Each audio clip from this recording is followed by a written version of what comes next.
Hi മക്കളെ, model എക്സാമിന് ചോദിക്കാൻ സാധ്യതയുള്ള മോസ്റ്റ് ഇമ്പോർട്ടൻറ്റ് 10 ഡെറിവേഷനുമായിട്ടാണ് ഞാൻ ഇന്ന് വന്നിരിക്കുന്നത്. നമുക്കറിയാം, കഴിഞ്ഞ വർഷം 2025 മോഡൽ എക്സാമിനേഷന് ഏകദേശം 30 മാർക്കിനോളമാണ് ഡെറിവേഷൻ മാത്രം നമ്മളോട് ചോദിച്ചത്. 30 മാർക്ക് എന്ന് പറയുന്നത് 50% മാർക്കാണ്. ഈ 50% മാർക്ക് നമുക്കൊന്ന് ക്രാക്ക് ചെയ്താലോ? ഏറ്റവും ഇമ്പോർട്ടൻറ്റ്, നിങ്ങൾ ഡെറിവേഷനും പഠിച്ചിട്ടില്ല എങ്കിൽ ഉറപ്പായും ഈ 10 ഡെറിവേഷനെങ്കിൽ നിങ്ങൾ പഠിച്ചിട്ട് വേണം എക്സാം ഹാളിൽ കയറാൻ.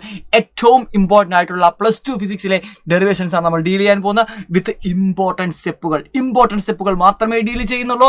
ഒന്നും പഠിക്കാത്തവർ ഉറപ്പായും ഇത്രയും സ്റ്റെപ്പുകളെങ്കിലും പഠിച്ചിട്ട് വേണം എക്സാം ഹാളിൽ കയറാൻ. അപ്പോൾ നമുക്ക് നോക്കാം.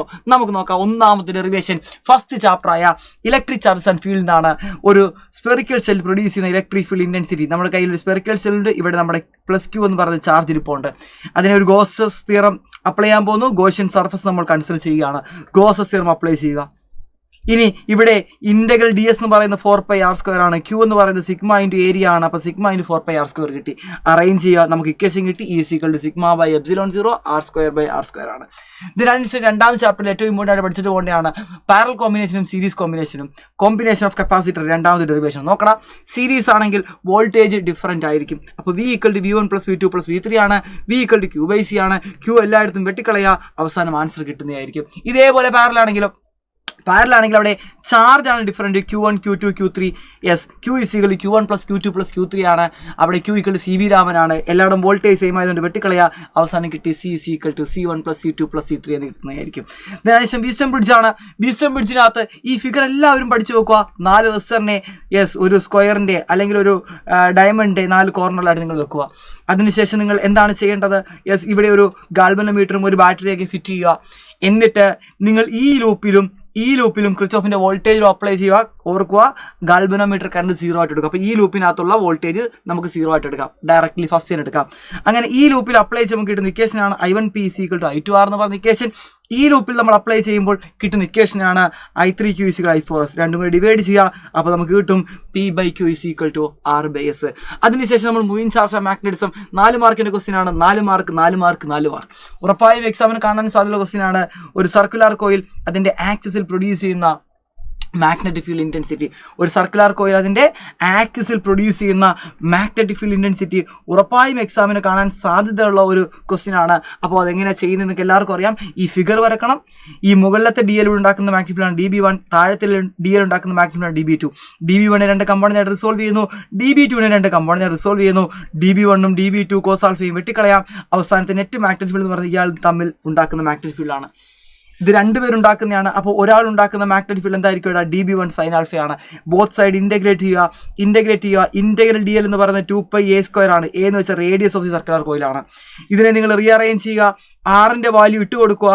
R-ൻ്റെ വാല്യൂ എന്ന് പറയുന്നത് എന്താണ് മക്കളെ? A² + x² 1/2 ആണ്. അതേപോലെ തന്നെ sin α വാല്യൂ നമ്മൾ ഇട്ട് കൊടുക്കുന്നു. A/R ആണ്. ഈ വാല്യൂ നിങ്ങൾ ഇങ്ങോട്ട് ഇട്ട് കൊടുത്തിട്ട് ഇതിനെ ഇൻറ്റഗ്രേറ്റ് ചെയ്ത് കഴിഞ്ഞാൽ നിങ്ങൾക്ക് കിട്ടുന്ന ഫൈനൽ ആൻസർ ആണ് എഴുതി വെച്ചിരിക്കുന്നത്. μ0 IA² / 2a² + x² 3/2. If there are n number of turns ഒരു എന്നും കൂടി ഇട്ട് കൊടുക്കുക. ഇനി സെൻട്രലാണ് ചോദിക്കുന്നതെങ്കിൽ എക്സിന് നിങ്ങൾ 0 ഇട്ട് കൊടുക്കുക. പരിപാടി കഴിഞ്ഞു. ഇമ്പോർട്ടൻറ്റ് സ്റ്റെപ്പുകൾ മാത്രമേ ഞാൻ എഴുതിയിട്ടുള്ളൂ. അടുത്ത നമ്മുടെ എന്താണ്? സോളിനോയിഡ് ആണ്. സോളിനോയിഡിൻ്റെ ആക്സിസിൽ പ്രൊഡ്യൂസ് ചെയ്യുന്ന മാഗ്നറ്റിക് ഫീൽഡാണ് നമുക്ക് കണ്ടുപിടിക്കാൻ ചോദിക്കുന്നത്. അപ്പോൾ നിങ്ങളുടെ കയ്യിൽ സോളിനോയിഡ് ഉണ്ട്. അതിനുശേഷം നിങ്ങൾ എന്ത് ചെയ്യുക? ഒരു ആംപീരിയൻ ലൂപ്പ് കൺസിഡർ ചെയ്യുക. ABCD ആണ്. ആംപീരിയൻ സർക്യൂട്ട് തിയറി നിങ്ങൾ അപ്ലൈ ചെയ്തു. B.dl = μ0 ആണ്. ഈ B.dl നമ്മൾ സ്പ്ലിറ്റ് ചെയ്യുന്നു. A to B, B to C, Z to D, D to A. ഇവിടെ ഓരോന്നും നമുക്ക് നോക്കാം. Integral A to B B.dl എന്ന് പറയുന്നത് നമുക്ക് A to B B.dl നമുക്ക് DL എന്ന് എഴുതാം. ഓക്കെ അല്ലേ? കാരണം ഇന്റഗ്രൽ DL എന്ന് വെച്ചാൽ ഈ ലെങ്ത് ആണ്. നമുക്ക് L എന്ന് വിളിച്ചു. ഇവിടുത്തെ ടേം 0 ആയി പോവും. എങ്ങനെയാണ്? നമുക്കറിയാം, ഇതാണ് ലെങ്ത്, ഇതാണ് മാഗ്നറ്റിക് ഫീൽഡ്. 90 ഡിഗ്രി പോയി. ഇനി ഇവിടുത്തെ നമുക്ക് 0 ആയിട്ട് എഴുതാം. കാരണം നമുക്ക് എല്ലാവർക്കും അറിയാം ഔട്ട് സൈഡിലെ മാഗ്നറ്റിക് ഫീൽഡ് 0 ആണ്. ഔട്ട് സൈഡിലെ സോളിനോയിഡ് മാഗ്നറ്റിക് ഫീൽഡ് 0. അതുകൊണ്ട് ഈ ടേമും 0 ആയി പോയി. ഇവിടെ നമുക്ക് 0 എന്ന് എടുക്കാം. കാരണം എന്താണ്? ഇതാണ് നമ്മുടെ ലെങ്ത്, ഇതാണ് നമ്മുടെ മാഗ്നറ്റിക് ഫീൽഡ്. ഉണ്ടാക്കുന്ന ആംഗിൾ 90 ഡിഗ്രിയാണ്. അവിടെ നമുക്ക് 0 എന്ന് എടുക്കാം. അപ്പോൾ എല്ലായിടവും 0 ആയി പോയി. ഇന്റഗ്രൽ B.dl വരും BL എന്ന് കൊടുത്തു. അതേപോലെ തന്നെ ഈ ഐക്ക് പകരം I എന്ന് വെച്ചാൽ ഒരു ടേണിലൂടെയുള്ള കറണ്ടാണ്. ടോട്ടൽ കറണ്ട് എന്ന് പറയുന്നത് N × I ആണ്. N എന്ന് വെച്ചാൽ കുഞ്ഞലാണ്. NL × I എന്ന് കൊടുക്കാം. അതങ്ങോട്ട് ഇട്ട് കൊടുത്തു. ദെൻ നമ്മൾ എന്ത് ചെയ്യുന്നു മക്കളെ? ഈ 2 ഇക്വേഷനെ നമ്മൾ ഇക്വേറ്റ് ചെയ്യുകയാണ്. അപ്പോൾ BL = NLI. അവിടെ നമുക്ക് എന്ത് ചെയ്യാൻ പറ്റും മക്കളെ?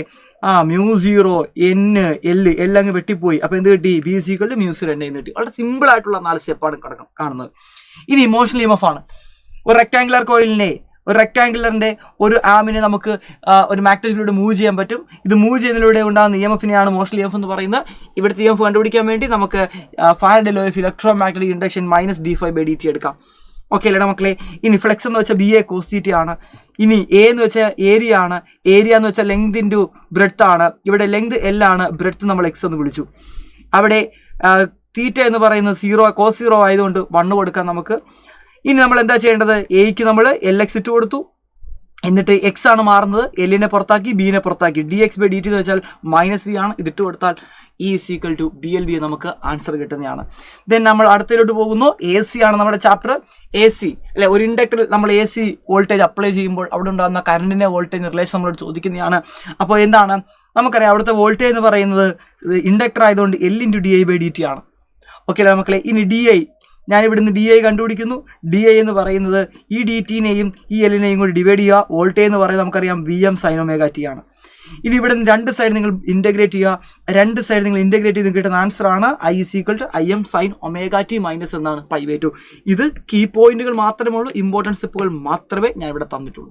ഇത് വേണം നിങ്ങൾക്കൊന്ന് ഇൻറ്റഗ്രേഷൻ ഒക്കെ ചെയ്തിട്ട് ഒന്ന് കാണിച്ചു കൊടുക്കാം. വേണമെങ്കിൽ 1-2 സ്റ്റെപ്പ് നിങ്ങൾക്ക് അഡീഷണൽ ആയിട്ട് എന്ത് ചെയ്യാം, ആഡ് ചെയ്യാവുന്നതാണ്. എല്ലാ ഡെറിവേഷനും അങ്ങനെ തന്നെയാണ്.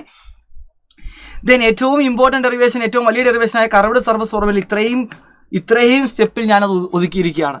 യെസ്, നമ്മുടെ കർവ്ഡ് സർഫസ് ആണ്. ഒബ്ജക്റ്റിൽ നിന്ന് റേ വരുന്നു. യെസ്, ഇവിടെ ഒരു ഇമേജ് ഫോം ചെയ്യുന്നു. ഇത് റേഡിയസ് ഓഫ് കർവേച്ചർ ആണ്. Alpha, beta, gamma. ഇത് ഇൻസിഡന്റ് ആംഗിൾ, ഇത് റിഫ്രാക്റ്റഡ് ആംഗിൾ ആണ്. ആദ്യം നമ്മൾ സ്നെൽസ് ലോ അപ്ലൈ ചെയ്യുന്നു. sin I / sin r = n1. I മാറും വളരെ ചെറുതായതുകൊണ്ട് sin I നെ I എന്നും sin r നെ r എന്നും വിളിച്ച് നമുക്ക് ഇങ്ങനെ ഇക്വേഷൻ കിട്ടും. I × n1 r × n2 എന്ന് കിട്ടി. Equation number 1. ഇനി ഇവിടെ നിന്ന് നമ്മൾ രണ്ട് ട്രയാങ്കിൾ കൺസിഡർ ചെയ്യുന്നു. BNCയും അതേപോലെ തന്നെ INCയും. BNCയും INCയും നമ്മൾ കൺസിഡർ ചെയ്യുന്നു. ഏതാടാ? BNC അല്ല, ONC എന്ന് പറഞ്ഞ ഈ ട്രയാങ്കിൾ. ഈ ട്രയാങ്കിളിനകത്ത് I exterior ആംഗിൾ ആണ്. അപ്പോൾ I എന്ന് പറയുന്നത് sum of 2 interior angle alpha plus beta. I = alpha plus beta എന്ന് കിട്ടി. അതേപോലെ INC എന്ന് പറഞ്ഞ ട്രയാങ്കിൾ എടുക്കുന്നു. അവിടെ നമുക്ക് R = ബീറ്റ മൈനസ് ഗാമ ചെയ്തു. അപ്പോൾ Iൻ്റെയും ആറിൻ്റെയും വാല്യൂ ഒന്നാമത്തെ ഇക്വേഷൻ നിങ്ങൾ പുട്ട് ചെയ്ത് കൊടുക്കുക. അതേപോലെ തന്നെ ആൽഫയുടെയും ബീറ്റയുടെയും വാല്യൂ നമ്മൾ കണ്ടുപിടിക്കാൻ പോകുന്നു. ആൽഫ, ബീറ്റ, ഗാമയുടെ വാല്യൂ കണ്ടുപിടിക്കാൻ യെസ്, ഇവിടെ ടാൻ ആൽഫ എടുക്കുക ഈ ട്രയാങ്കിളിനകത്ത്, ഇവിടെ ടാൻ ബീറ്റ എടുക്കുക ഈ ട്രയാങ്കിളിനകത്ത്, ഇവിടെ ടാൻ ഗാമ എടുക്കുക ഈ ട്രയാങ്കിളിനകത്ത്. ആൽഫ, ബീറ്റ, ഗാമ വളരെ ചെറുതായതുകൊണ്ട് ടാൻ ആൽഫയാകും. അപ്പോൾ alpha = opposite by adjacent NB/OP. Tan beta ചെറുതായതുകൊണ്ട് ബീറ്റ = NB/PC ആണ്. ടാൻ ഗാമ ചെറുതായതുകൊണ്ട് ഗാമ = NB/PI ആണ്. ഓക്കെ, നമുക്കിപ്പോൾ I കിട്ടി, R കിട്ടി, ആൽഫ കിട്ടി, ബീറ്റ കിട്ടി, ഗാമ കിട്ടി. ഈ രണ്ട് സംഗതികൾ എല്ലായിടത്തും ഒന്നാമത്തെ ഇക്വേഷനിൽ പുട്ട് ചെയ്ത് കൊടുത്താൽ മക്കളെ നമുക്ക് ഇങ്ങനെ ഒരു ഇക്വേഷൻ കിട്ടും. കാർട്ടീഷ്യൻ സൈൻ കൺവെൻഷൻ കൂടെ അപ്ലൈ ചെയ്ത് കഴിഞ്ഞാൽ, അതിനെ സോൾവ് ചെയ്ത് കഴിഞ്ഞാൽ ഫൈനലി കിട്ടുന്ന ആൻസർ ആണ് N2/V - N1/U = N2 - N1/R. Okay അല്ലേ? ഇത് നിങ്ങൾക്ക് വേണമെങ്കിൽ ഒന്ന് ഇലാബറേറ്റ് ചെയ്ത് കുറച്ചുകൂടെ എഴുതാം. ഓക്കെ, ഇതിന് ഇത്രയും ചുരുക്കാനേ പറ്റൂ, ഇനി ചുരുക്കാൻ കഴിയൂല കേട്ടോ. ഇത് തന്നെ ചുരുക്കി വെച്ചിരിക്കുകയാണ്. ദെൻ അടുത്തത് ഇമ്പോർട്ടൻ്റ് ആണ്, നോക്കിയിട്ട് പോകേണ്ടതാണ്. പ്രിസത്തിൽ ഇത്രയും ഫുൾ മാർക്കാണ്, ഒന്നും നോക്കണ്ട. പ്രിസമാണ്. ആദ്യം നമ്മൾ സ്നെൽസ് ലോ അപ്ലൈ ചെയ്യുന്നു. sin I / sin r = n ആണ്. ഇനി നമ്മളൊരു ക്വാഡ്രിലാറ്ററലും ഒരു ട്രയാങ്കിളും കൺസിഡർ ചെയ്യുന്നു. ഒരു ക്വാഡ്രിലാറ്ററൽ AQNR എന്ന് പറഞ്ഞ ക്വാഡ്രിലാറ്ററലും അവിടുന്ന് A വായിച്ച് കളയുമ്പോൾ ട്രയാങ്കിൾ QNR എന്ന് പറഞ്ഞ ട്രയാങ്കിൾ നമ്മൾ എടുക്കുന്നു. ഈ സംഗതിയിൽ നിന്ന് നമുക്ക് പറയാൻ പറ്റും R1 + R2. എന്താണ് മക്കളെ? R1 + R2. നമ്മുടെ ഈ R1 + R2 എന്ന് പറയുന്നത് എന്തിന് ഈക്വലാണ്? ആംഗിൾ എന്ന് കിട്ടും. അതാണ് ഒന്നാമത്തെ സ്റ്റെപ്പ്. നമുക്ക് ഈ രണ്ട് ട്രയാങ്കിളും ഈ കോട്ടിലാട്ടിലും ഈ ട്രയാങ്കിളും കൺസിഡർ ചെയ്യുമ്പോൾ നമുക്ക് കിട്ടുന്ന ഫൈനൽ ആൻസർ ആണ് R1 + R2 ആംഗിൾ എന്ന് കിട്ടുന്നത്. ഇനി അതേപോലെ തന്നെ ട്രയാങ്കിൾ QMR ൽ നിന്നും എക്സ്റ്റീരിയർ ആംഗിൾ പ്രോപ്പർട്ടി വെച്ച് നമുക്ക് എന്ത് കണ്ടുപിടിക്കാം? ഡെല്ല് കണ്ടുപിടിക്കാം. അപ്പോൾ QMR ൽ നിന്ന് കിട്ടുന്ന അടുത്ത ഇക്വേഷനാണ് I1 + I2 എന്ന് പറയുന്ന A+ എന്ത് കിട്ടി മക്കളെ? Del is A angle of deviation ആണ്. ഇനി മിനിമം ഡീവിയേഷനെ കഴിച്ച് അപ്ലൈ ചെയ്യുന്നു. മിനിമം ഡീവിയേഷനിൽ ഡെൽ D ആയിരിക്കും, I1 I2 I ആയിരിക്കും, R1 R2 R ആയിരിക്കും. അവിടെ നിന്ന് നമുക്ക് R എന്ന് കൊടുക്കാം, ഇതിനെ I എന്ന് കൊടുക്കാം. അപ്പോൾ 2R = A, then R = angle A/2. അതേപോലെ 2I = angle A + D, then I = angle A + D/2. പരിപാടി കഴിഞ്ഞു. ഇതങ്ങോട്ട് ഇട്ട് കൊടുത്തു കഴിഞ്ഞാൽ ആൻസർ ആയി. ദെൻ പ്രിസം ഫോർമുല നമ്മൾ മനോഹരമായി ഡിറൈവ് ചെയ്തിരിക്കുന്നു. അതിനുശേഷം നമ്മൾ അടുത്തതിലോട്ട് പോകുന്നു. ലാസ്റ്റ് ഡെറിവേഷൻ ആണ് എന്താടാ? യെസ്, ലോ ഓഫ് റിഫ്ലക്ഷനും റിഫ്രാക്ഷനും ഹൈഗൻസ് പ്രിൻസിപ്പിൾ വെച്ച് പ്രൂവ് ചെയ്യുക. ലാസ്റ്റ് 10ാമത്തെ ഡെറിവേഷൻ ആണ്. രണ്ടും പഠിച്ചിട്ട് പോകണം. ഏതെങ്കിലും ഒന്ന് ചോദിക്കാൻ വളരെ സാധ്യതയുണ്ട്. അതുകൊണ്ട് ഞാൻ റിസ്ക് എടുക്കുന്നില്ല. രണ്ടും നിങ്ങൾ എന്ത് ചെയ്യണം? പഠിച്ചിട്ട് പോകണം.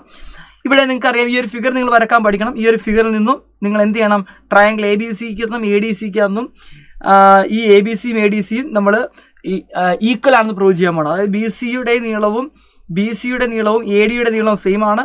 എ സി എന്ന് പറയുന്നത് കോമൺ സൈഡാണ്. ആംഗിൾ ബിയും ആംഗിൾ ഡിയും 90 ഡിഗ്രിയാണ്. അതുകൊണ്ട് ട്രയാങ്കിൾ എ ബി സിയും ട്രയാങ്കിൾ എ ഡി സിയും ഈക്വൽ ട്രയാങ്കിൾ ആണ്. അതുകൊണ്ട് തന്നെ I = R ആയിരിക്കും. Simple derivation.